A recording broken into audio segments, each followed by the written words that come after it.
Et bonjour à toutes et à tous, j'espère que vous allez bien. Bienvenue dans votre quotidienne du 3 avril 2024, j'espère que vous vous portez bien. Alors petite parenthèse avant de commencer la vidéo, mais ça fait quelques jours que je n'ai pas fait de vidéo, je pense dans les 5, 6, 7 jours que je n'ai pas fait de vidéo malheureusement. Pas pour donner une excuse ou quoi que ce soit, mais la raison tout simplement c'est que j'ai déménagé pour 6 mois du coup, et compliqué de trouver une routine, etc., un rythme, de respecter son rythme. Aussi niveau matériel tout simplement, mais je passe d'un PC fixe qui est plutôt très solide à un PC portable du coup et j'ai pas trop l'habitude donc c'est beaucoup moins agréable pour moi de travailler sur cet ordi-là. Mais voilà, encore une fois, c'est pas une excuse quoi que ce soit, c'est simplement un fait. Et le meilleur scénario, ça aurait été que je ne fasse pas de ces 5-6 jours de pause. Mais bon, ce qui est fait est fait. Et le deuxième meilleur scénario, ce serait qu'à partir de maintenant, je trouve mon rythme et je pense que ça va le faire parce que forcément au début c'était compliqué. Le temps de s'adapter, il y a plein de choses qui changent. Forcément, quand on change de pays, surtout quand on change de culture, c'est un peu lié à la titre de la vidéo d'aujourd'hui, USA et Chine. Moi, je suis en Chine, pour ceux qui ne savent pas, à Pékin. Du coup, forcément, quand on passe de France à Pékin, il y a pas mal de choses qui changent. Et tout simplement, je pense qu'après, tout le monde a besoin d'un peu de temps pour s'adapter, découvrir. Et évidemment, je fais pas mal d'autres choses, alors qu'avant, la majorité de mes journées étaient remplies uniquement par la crypto. Bref, parenthèse fermée, passons directement à la vidéo du jour. On va parler des US et de la Chine et des histoires qui sont assez intéressantes où ils rentrent en fait dans la crypto, qui sont, comme j'ai dit, au cœur des cryptos. Donc extrêmement intéressant. Et aussi, on va passer pas mal d'analyses techniques, plus que ce que je fais d'habitude, mais il y a pas mal de graphiques assez intéressants à voir. Donc je vais vous traiter tout ça devant vous. Pour commencer, comme d'habitude, on ne change pas les bonnes habitudes, on passe avec la map des cryptos qui vient de passer pas mal dans le vert, hein. Quand je préparais la vidéo il y a une petite demi-heure, c'était moins vert que ça. Au niveau des volumes, on est à 45 milliards sur BTC, 20 milliards sur Ethereum. BTC se bataille et essaye de tenir la barrière des 66 000 dollars et Ethereum a pas mal chuté en réalité. J'ai pas passé le graphique aujourd'hui parce que j'avais pas mal d'autres graphiques plus intéressants selon moi à vous montrer, mais du coup je pense que je passerai demain et après la vidéo je regarderai si je vais pas poser un petit trade sur Ethereum. Je pense qu'il y a pas mal de choses qui peuvent faire que c'est un joli point d'entrée, pas pour un spot du coup pour moi, mais pourquoi pas en futur, ça me semble très intéressant. Tout ça pour dire qu'il est au-dessus des 3300 dollars et qu'il a bien chuté de sa récente hausse. Et on a chose aussi intéressante, mais encore une fois, Solana et BNB qui se bagarrent entre eux. Et l'autre chose que je voulais passer, c'est WIF. Pour ceux qui ne savent pas, c'est un meme coin qui a extrêmement buzzé durant cette année. C'est assez récent, c'est lancé pendant la meme coin season, il me semble, je suis pas sûr de ça, mais tout simplement il est au 30e rang, c'est absolument énorme, il a une market cap de plus de 4 milliards de dollars, et si on va regarder tout simplement, il est devant plein de projets de dingue, tous les projets qui sont en dessous de lui du coup sont moins capitalisés, mais rien qu'Arbitrum, même si je suis pas fan, etc., Render, BitTensor, tout c'est des très gros projets, même GRT, etc., qui sont bien en dessous, donc c'est assez fou à quel point, alors c'est fou à quel point les meme coins prennent de la place dans l'écosystème des cryptos, et je pense que ça restera à jamais, et moi je me suis jamais trop positionné sur les mêmes coins, forcément on est plus intelligent après, mais je pense que c'est pas con pour la prochaine, je sais pas, mon prochain bull run, la prochaine fois que je rentrerai sur le marché, ça me semble pas con de mettre 5 ou 10% dans les mêmes coins. Allez, on passe sur Twitter où je vous annonce un petit peu avant mon prochain dossier. Vraiment la vidéo que j'ai ce dossier, c'est vraiment les vidéos complètes que je fais où généralement je prends mon iPad et je vous explique assez en détail dans tous les cas ce que je peux faire, des projets. Donc je l'ai fait sur Cubic, je l'ai fait sur Space Mesh, je l'ai fait sur Tao, et je pense que le prochain je vais le faire sur Facthorn, que c'est un projet que j'aime beaucoup, qui pour moi est vraiment sous les radars. Il a une très faible capitalisation et technologiquement il est très fort. Il a vraiment beaucoup de green light, il a beaucoup de points positifs, et du coup j'aimerais bien vous faire une vidéo assez complète d'une demi-heure, pourquoi pas, pour expliquer tout ça au maximum de personnes. Ensuite, on a une news que j'ai vue ce matin, du coup aussi, assez étrange, mais on a eu un énorme tremblement de terre à Taïwan, donc d'une très grosse magnitude, entre 7 et 8 il me semble, sur l'échelle de Richter, pas sûr de cette info, mais je crois que ça s'appelle comme ça, et bref, tout ça pour dire que c'était très très fort, et ça peut provoquer, et il me semble que ça va provoquer des assez puissants tsunamis au Japon. Les pauvres ils s'en prennent plein la gueule tout le temps, mais voilà, ils vont encore une fois être victimes d'une certaine catastrophe naturelle, évidemment le premier réflexe de tout ça c'est évidemment en tout cas c'est le mien, d'être désolé pour toutes les pertes humaines, toutes les pertes matérielles qu'il y aura, etc. Enfin, franchement c'est un désastre.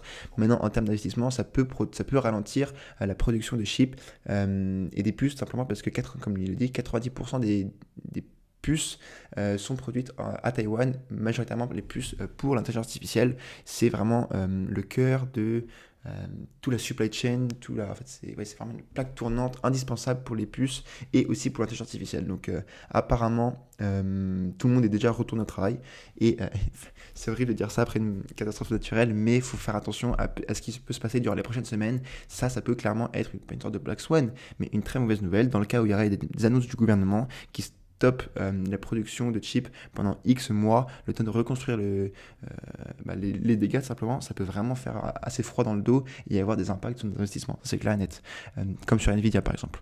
Ensuite, autre news par rapport à un autre projet, c'est Space Mesh. Space Mesh, pourquoi est-ce que je voulais vous passer? Pour faire un petit point depuis ma vidéo dossier que j'ai faite. Donc, je ne sais pas si vous l'avez suivi, c'est un projet qui est extrêmement intéressant. Moi, pour toute transparence, c'est ma 4e plus grosse ligne. Elle est repassée juste derrière à l'Ephium récemment. Et pour comparer simplement avec ma vidéo, et juste pour tenir au courant de l'évolution du projet, on a beaucoup plus de mineurs que la dernière fois. Il me semble qu'au moment de la vidéo, on était autour de 1 million. Là, on n'est pas loin des 2 millions de mineurs, c'est énormissime.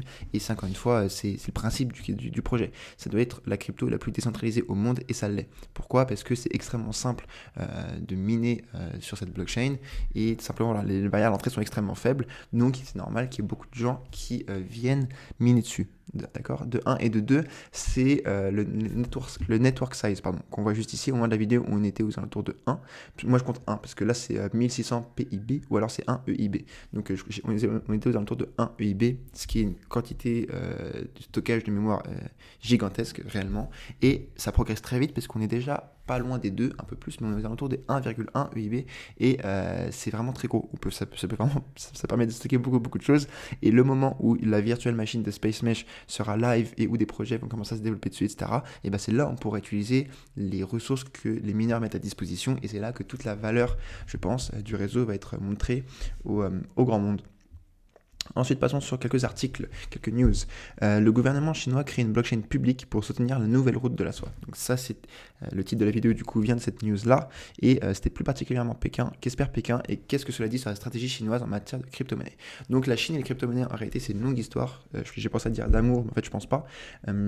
Parce que il me semble qu'à 2 reprises, ils ont annoncé ils l'ont fait, ils ont banni les activités de minage sur leur pays alors qu'il y avait beaucoup de mineurs en Chine et ils l'ont fait à 2 reprises. Donc c'est-à-dire qu'ils l'ont interdit une première fois, ensuite ils l'ont réautorisé, ensuite ils l'ont réinterdit, etc. Et en fait, c'est beaucoup d'aller-retour, de déclaration d'amour et de déclaration de haine entre la Chine et les crypto-monnaies depuis 2016-2017. Et là, une nouvelle déclaration d'amour où on a, et ça c'est ça que je trouve intéressant, c'était du coup Pékin qui avait annoncé la volonté, je pense pas que ce soit en développement ou que ce soit déjà fait, etc. Je pense que c'est encore au tout début, mais la volonté, ce qui est intéressant, c'était qu'il voulait créer une blockchain qui soit publique.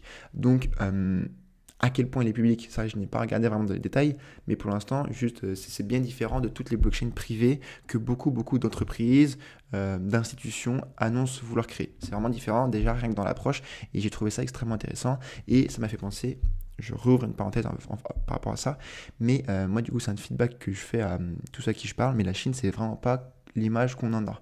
Parce que moi, du coup, je me suis préparé à partir pendant 6 mois là-bas, je ne connaissais rien de la Chine, je ne connaissais personne qui était parti en Chine, etc. Et j'avais vraiment une image extrêmement biaisée et majoritairement négative. Et depuis que je suis arrivé, donc un petit mois, on va dire, quelques semaines, eh bien, c'est vraiment tout le contraire. C'est extrêmement agréable. Et après, ça, c'est évidemment subjectif, mais ce qui est intéressant de voir, c'est que la réalité est très différente de ce qu'on m'a inculqué et ce que j'en ai pensé, alors que je n'étais pas du tout biaisé auparavant, j'ai juste la culture française, et je pense que la majorité des gens pensent plus comme moi auparavant, et en réalité c'est assez loin de la vérité. Du coup c'est juste intéressant de savoir que ce qu'on nous met dans le crâne, c'est pas tout le temps vrai. Je pense à ça avec plein de, entre guillemets, de la grosse propagande, mais des films américains ou quoi que ce soit, c'est vraiment pas tout le temps vrai, et moi je le vois très concrètement, quoi. Donc bref, c'est intéressant qui désire ouvrir une blockchain publique pour ça.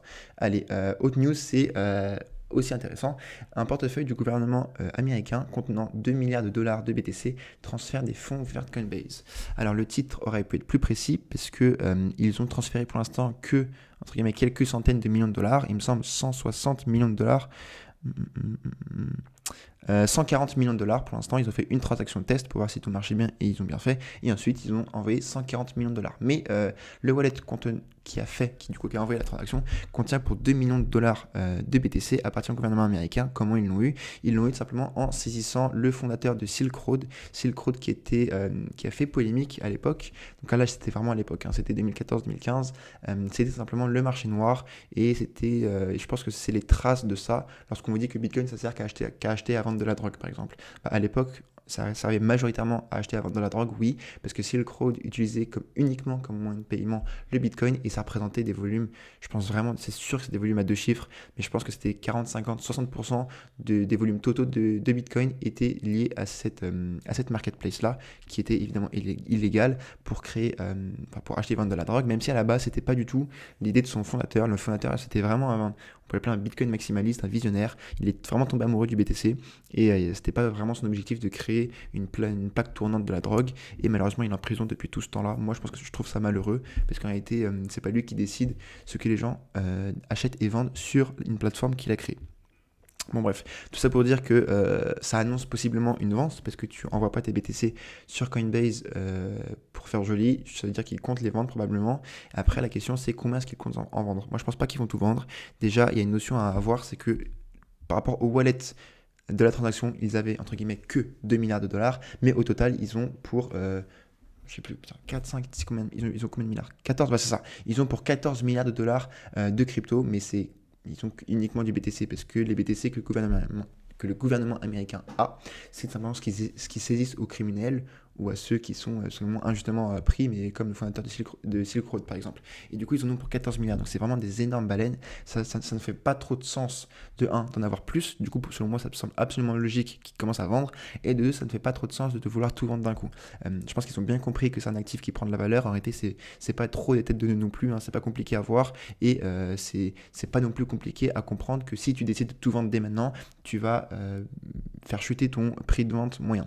D'accord? Et c'est ça la beauté de Bitcoin, c'est que en fait fondamentalement c'est pas intéressant d'avoir un trop pourcentage de la supply parce que sinon ça tue le principe du BTC et le BTC ne devient plus vraiment décentralisé. Donc tout le monde va perdre de l'intérêt dans le BTC et forcément toi tu n'as même plus d'intérêt économique à vouloir acheter du BTC une fois que tu en as trop. Je pense par exemple à Michael Saylor, je pense qu'il n'a pas communiqué le fait qu'il désirait se calmer sur l'achat des BTC, mais je pense que c'est un gars très intelligent et c'est un gars qui sait ce qu'il va faire. Je pense qu'il va vraiment se calmer sur l'achat de ces BTC. Là, il est aux alentours de 1% de la supply et selon moi, c'est largement assez. Typiquement, à peu près pareil pour les États-Unis, il ne faut pas trop en avoir et il ne faut pas trop vendre d'un coup. C'est ce que je viens de vous dire.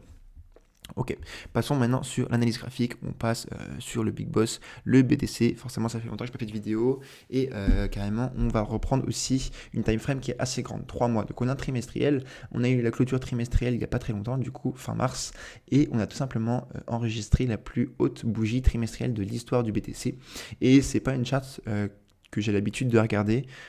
Je la vois passer parfois, mais moi, personnellement, je la regarde pas très souvent. Et le RSI, il est assez spécial, hein, parce que moi, j'aime pas mal les divergences liées au RSI. Je trouve que c'est un indicateur extrêmement puissant. Jamais à prendre en considération tout seul, mais c'est quand même un indicateur puissant de momentum, etc. etc. Et là, ce qu'on voit, c'est clairement une divergence baissière de fou, parce que le RSI n'arrête pas de faire des tops de plus en plus bas, alors que le cours fait des haut, toujours de plus en plus haut. Mais je pense que la time frame est en fait tellement grande que ça en devient moins pertinent. Parce que ici, on était en 2017, le BTC en 2017 n'avait absolument rien à voir, pas du tout le même poids, etc. Pas du tout les mêmes acteurs dans le BTC, il n'y avait pas des BlackRock, des États, etc. qui avaient des BTC. Et du coup, je pense que prendre une analyse technique sur un seul indicateur sans prendre en compte tout le côté macro, tout le côté fondamental derrière, je pense pas que ça ait énormément de valeur. Du coup, après, ça se trouve, je suis dans le déni et je choisis de ne pas voir cette différence baissière-là, ce qui est aussi possible. Mais voilà, je pense qu'elle n'est pas très pertinente.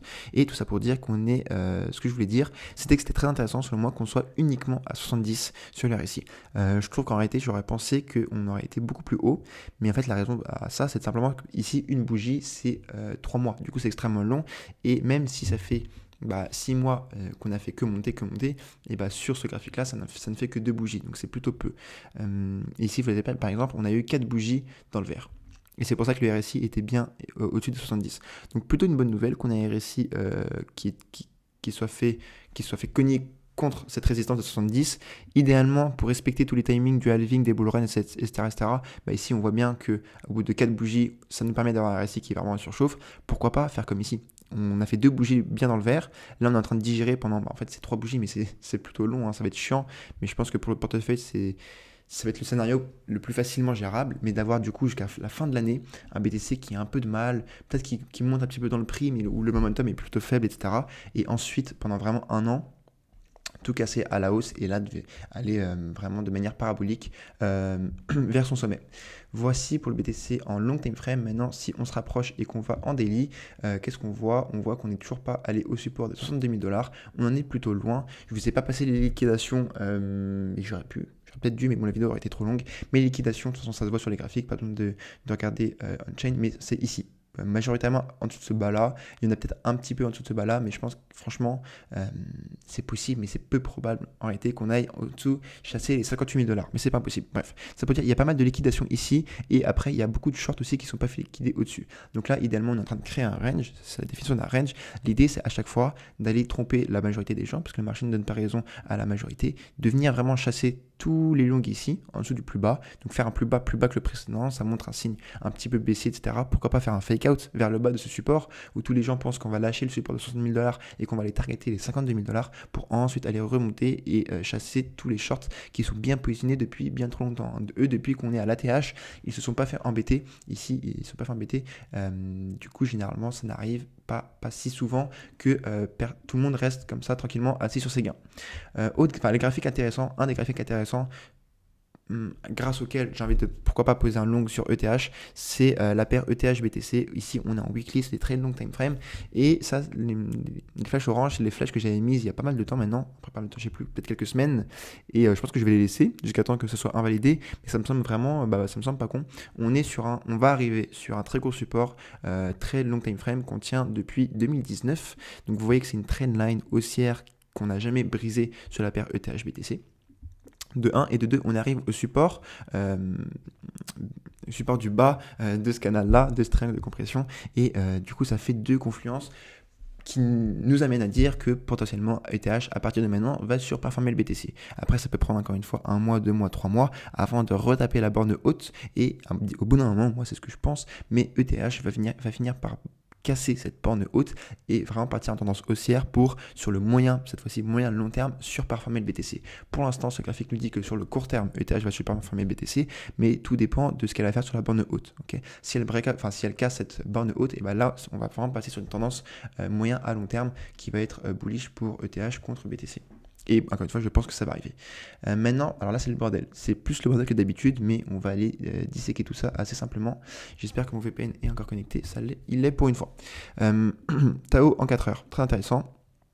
En 4 heures, donc là c'est vraiment court terme, donc c'est une analyse vite fait, mais on remarque qu'on est en train de faire un joli W, on a fait un bas plus bas que ici, du coup ça c'était le 30 mars, c'était il n'y a pas si longtemps que ça, et on est en train de faire un très joli W, et là depuis quelques jours, quelques heures, les corps de bougies sont beaucoup plus hauts, donc il y a beaucoup plus de volatilité, d'accord, une bougie est égale à 4 heures, et généralement un W comme ça, un bas plus haut que celui juste avant, c'est une belle pattern de retournement de tendance. Après là, du coup on a un retournement de tendance à court terme, mais on n'en trouve quand même pas tout le temps des aussi beaux W, donc pourquoi pas se dire que peut-être Tao a fini de retracer et va repartir à la hausse pour aller retargeter, et c'est le but du jeu, trouver à peu près quel point.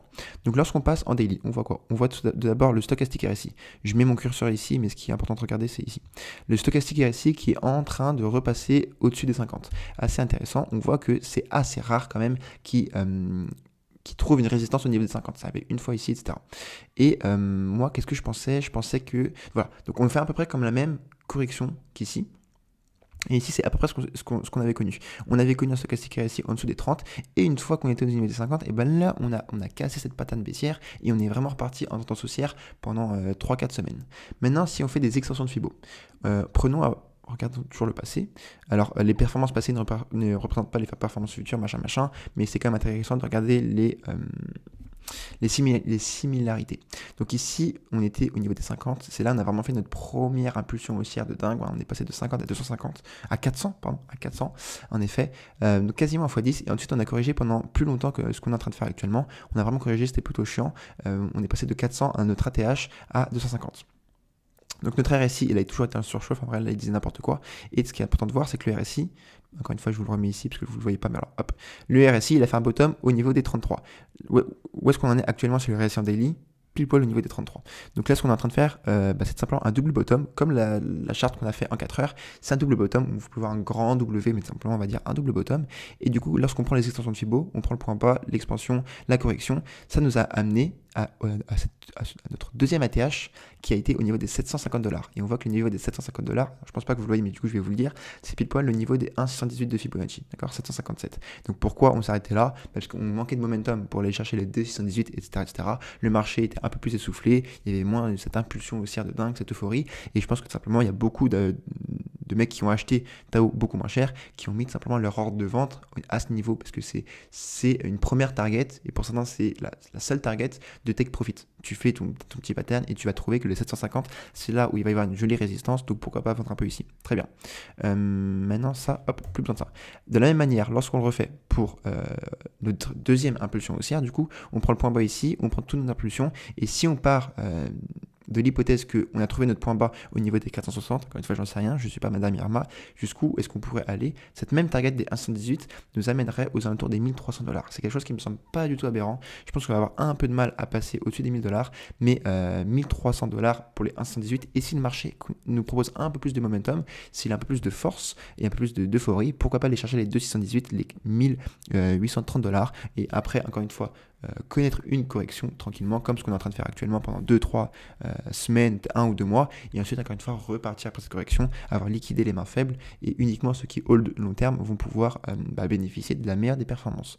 Ensuite, sur Alephium, je vais accélérer un chouïa. Sur Alephium, très intéressant, on est revenu pile poil se rebondir, donc c'est un des aspects très intéressants de l'analyse graphique, mais voilà, on est revenu rebondir parfaitement bien sur cette trendline haussière qu'on a depuis tout début de la mini alt-season qu'on a connue depuis début novembre, tout simplement. Alors Alephium, je pense que il y a beaucoup d'impatience sur Alephium et franchement je le comprends. Depuis que nous on suit le projet, depuis que typiquement que moi je suis rentré, je vais dire nous parce qu'il y en a quelques-uns qui m'ont suivi, on connaît pas majoritairement du rouge ou de la sideline, il se passe pas grand chose. Après il faut prendre vraiment les choses en perspective. Il faut savoir que début novembre ça valait 20 centimes, 15 centimes et ça a top à 40 centimes. Pardon, qu'est-ce que je raconte? Ça top à voilà, 4 $, limite. 3,5 $, 4 $. Donc ça a fait une performance de dingue, limite, ça a vraiment fait une performance plus forte que Tao. Donc c'est normal que la correction soit plus lente, parce que pendant tout ce train haussier, il y a eu plus de mains faibles qui sont rentrées, etc., etc. Donc ça prend plus de temps pour les liquider, pour faire digérer le marché, etc. Donc vraiment pas du tout inquiet sur le fait que Alephium ne peut pas avec le reste du marché à certains moments. Et on voit que ici, sur quelques points intéressants techniques, le projet réagit très bien.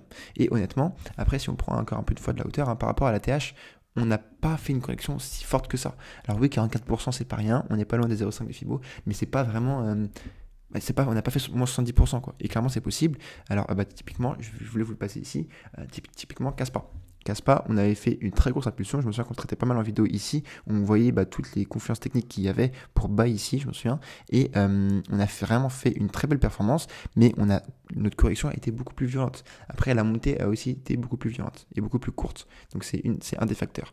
Mais typiquement, voilà, on a corrigé beaucoup de la montée, donc Caspa, niveau technique, moi j'en ai plus. Après je vois aussi qu'il y en a beaucoup qui désirent ne plus en avoir, désirent les vendre, etc., deviennent un petit peu impatients parce que le prix ne bouge pas. Moi je pense que ça ne doit pas venir du prix. Si vous avez une volonté de vendre Caspa, ça doit venir du niveau fondamental, de votre profil d'investisseur, de vos envies, de vos ambitions, de votre plan qui change, mais ça ne doit pas devenir du prix parce que Caspa aura son moment et c'est normal qu'il corrige. C'était un des projets qui a le mieux performé durant toute l'année 2023 et fondamentalement c'est un des meilleurs projets qui est dans le top 100 et même dans toutes les cryptos. Donc Caspa aura son moment, en tout cas moi c'est ma conviction. Et niveau graphique, un peu comme Tao, il a fait un bas plus haut que le précédent. On peut voir une sorte de W, même s'il est un peu en retard sur Tao parce qu'il a toujours pas fait cette dernière branche haussière et de manière générale il est un petit peu en retard sur le reste du marché puisqu'il est passé de la top on va dire du top 30 au top 60. Okay, donc c'est-à-dire qu'il s'est fait surperformer par 30 nouvelles cryptos. Et ici, il n'y a absolument rien. Du coup, bah, écoutez les gars, j'ai fini cette vidéo.